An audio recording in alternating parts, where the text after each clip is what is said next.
Nevada, USA. Thank you all for coming out to the official UFC 323 press conference. If you don't have tickets to UFC 323, Dvalishvili versus Yan 2, limited tickets still available at AXS.com.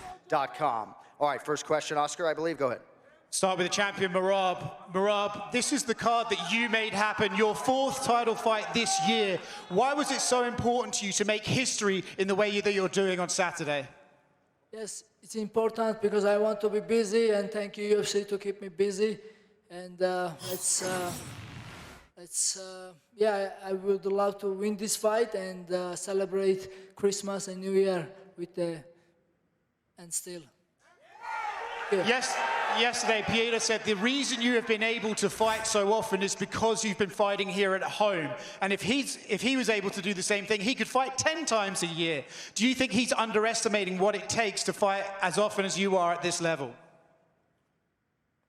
I think it's excuse from him, you know. And yeah, this is not my home. My home is Georgia. And because I want to be UFC champion, that's why I live here in Vegas. And he can do the same too. But I guess he lives comfortable in Thailand, and now he rather travel wherever the fight will be. And I do same. I fought sometimes New Jersey, and it was time I fought Russia and Canada and then many other states. You know, we are fighters, and we are fight wherever we have to fight. And it's not secret that UFC has a lot of events in Vegas. If you want to fight in Vegas, you can live in Vegas too if you want, or you can live in any other states. That's up to him. Your first fight with Petr was one of the most impressive performances of your career. How do you even top that on Saturday, or do you just go out there and do it all again? Say one more time. Your first fight with him was one of your best fights ever. How do you improve that on Saturday? Yes, that's another challenge for me to improve. I'm sure he will make a lot of adjustments, and me, I have to keep the same energy. And I think it will be different because I think this time I will be more technical, I will show more skill.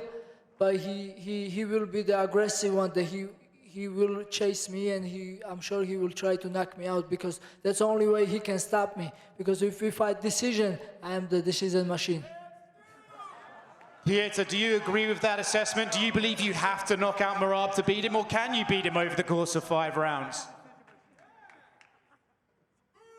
Hey guys, hey Las Vegas. In Saturday, yes, I will try to knock him out. In the first fight with Merab, he shot 49 takedown attempts. What did you learn from that first fight in stopping his offense and starting your own? In my first fight, I fought with him with one arm. He tried 49 takedowns. Petr, you are better than this, bro. Stop making excuse, please. No excuse. In When I will beat you on December 6th, what excuse you gonna make? Tell me now. You gonna make excuse when I will beat you again? Tell me now, please. More. Are you gonna make any excuse? More. Are you gonna make excuse on December 6th or no? Tell me now, please. Do you have any injuries now? More, ask more. Do you have any injuries now? Saturday, we will see. Okay? Question for you. Do you have any injuries now? Do you have injuries or no? Yes or no? I guess no. Okay. Don't understand. I understand. Petr, do you have any injuries right now? Merab would like to know. Look, I understand. У тебя сейчас какие-то Это травмы кто есть? спрашивает? У тебя спрашивают, есть ли какие-то травмы? Ребята, я отлично себя чувствую. В эту субботу вы увидите просто меня в лучшей форме. Guys, I feel great. This Saturday, you're going to see me in the best shape of my life. Good luck. A question for Henry Cejudo. Henry, I couldn't help but notice you and Brandon having a good conversation on the table up there when you came out. Obviously a little bit awkward between you two in the past. How is the relationship right now, and what were you guys talking about? You know what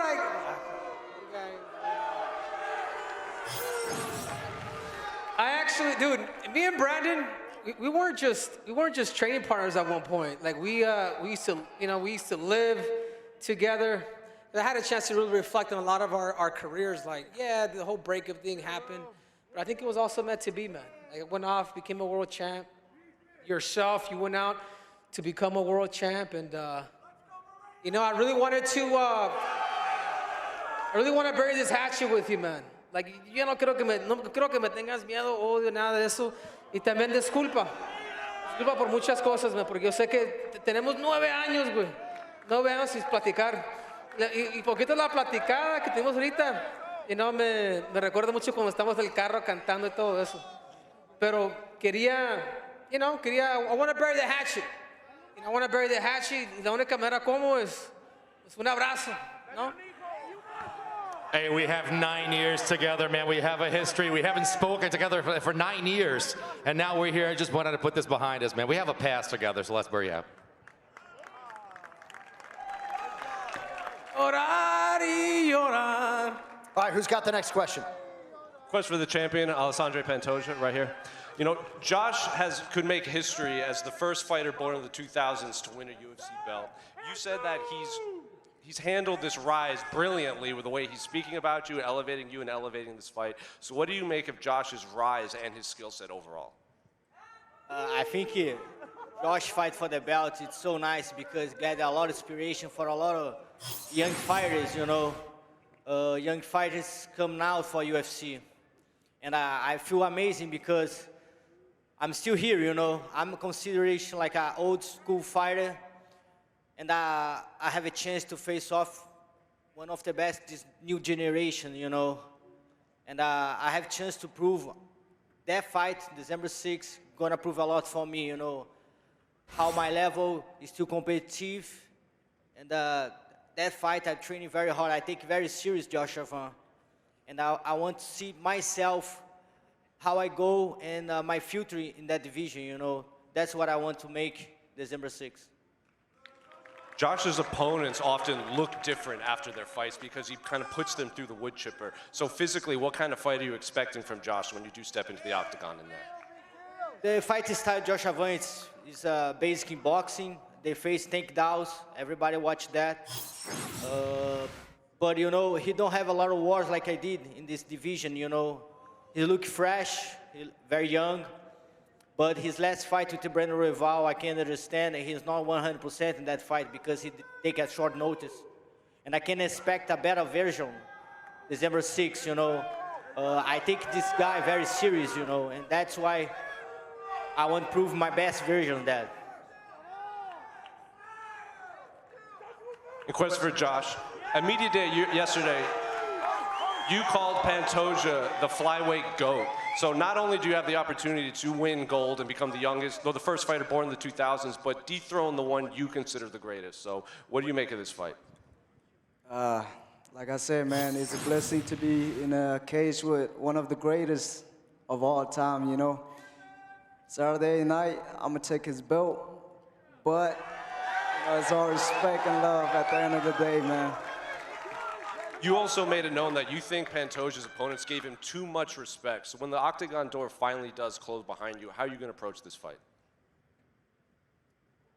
Same thing I always do. I'm going to beat Joshua Van. At Media Day yesterday, you know, you said you didn't think you would be the one to get the call to retire Henry. So now that you're only a few days away from being the last man to get to face Henry Cejudo in the UFC, I guess, what are you feeling about Henry, and what do you make of just his whole career and your history between you two? I feel that it's an honor. I think it's a very fitting end for such a, I don't know, just one of the greatest to ever do it, honestly. I have a lot of respect for Henry, and I think it's going to make for a really good fight.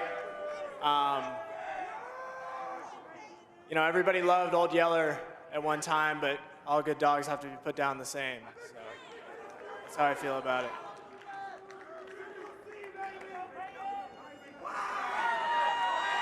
Question for Henry, right here.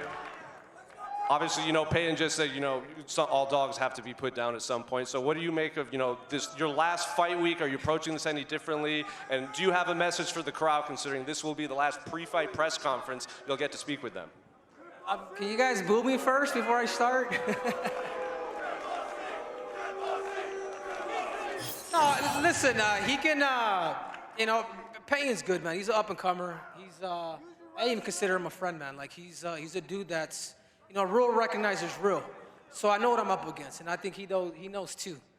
And you know, I probably taught him that lie. I don't know if I told you that lie, Pave, but I know he's ready. I'm ready, and I hope, Payne, that you can, you know, like I told you before, man, you can take over the king of cringe, bro. You're already getting booed, bro. Look at these dudes. I'm all for it. I welcome it. Question for Merab and Pantoja. The two of you have more title defenses right now than all the other champions in the UFC combined.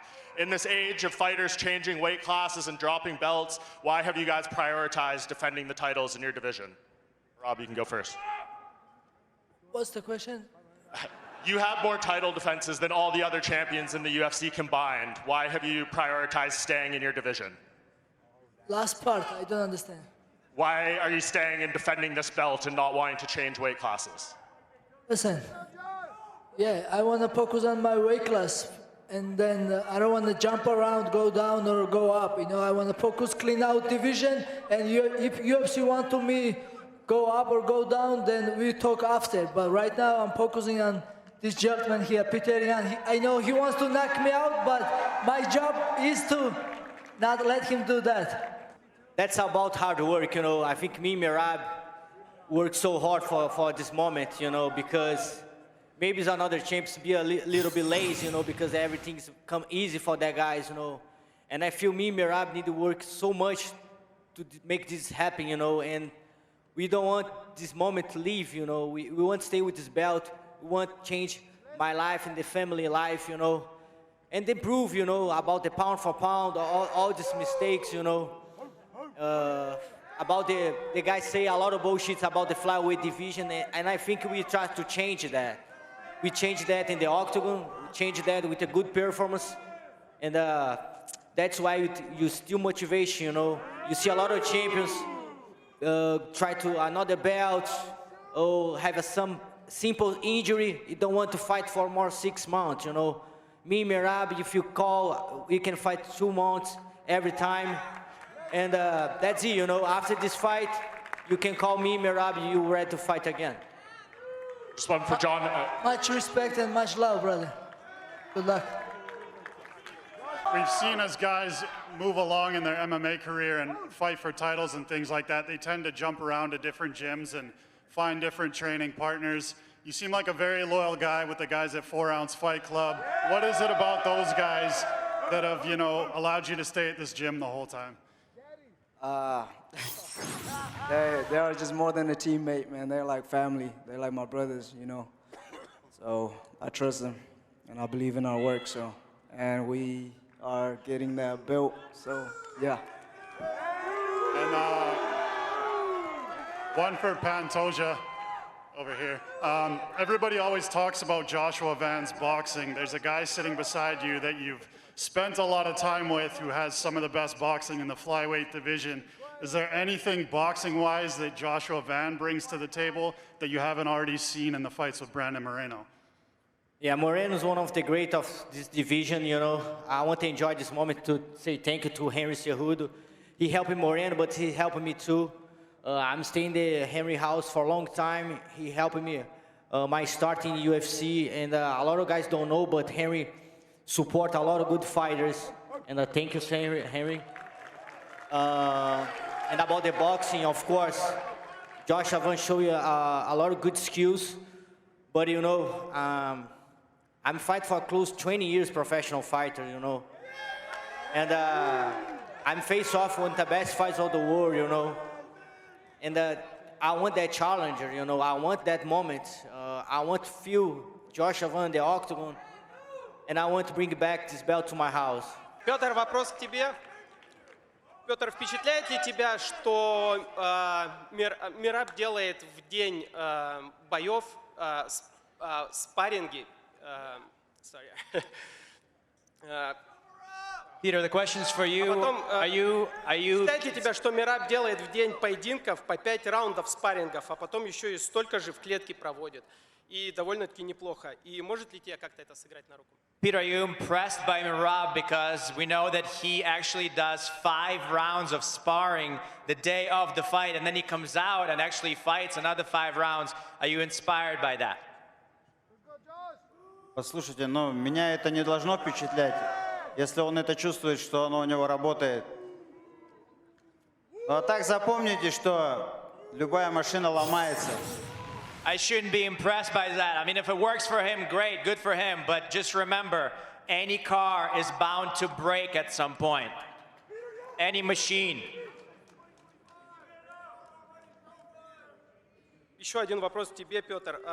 Мераб постоянно выкладывает шуточные видео и фото в своей соцсети. Есть ли какая-то шутка, от которой тебе было смешно? Merab always posts funny videos on his social media. Is there any of his jokes or any of his videos that you found funny? Да, в принципе, все шутки у него веселые. Я думаю, что он не специально это делает, особенно когда в лед прыгал. Мне понравилось. I think that all of his stuff is pretty funny. I mean, he's probably not doing it on purpose, but I specifically like the one when he jumped head first into the ice.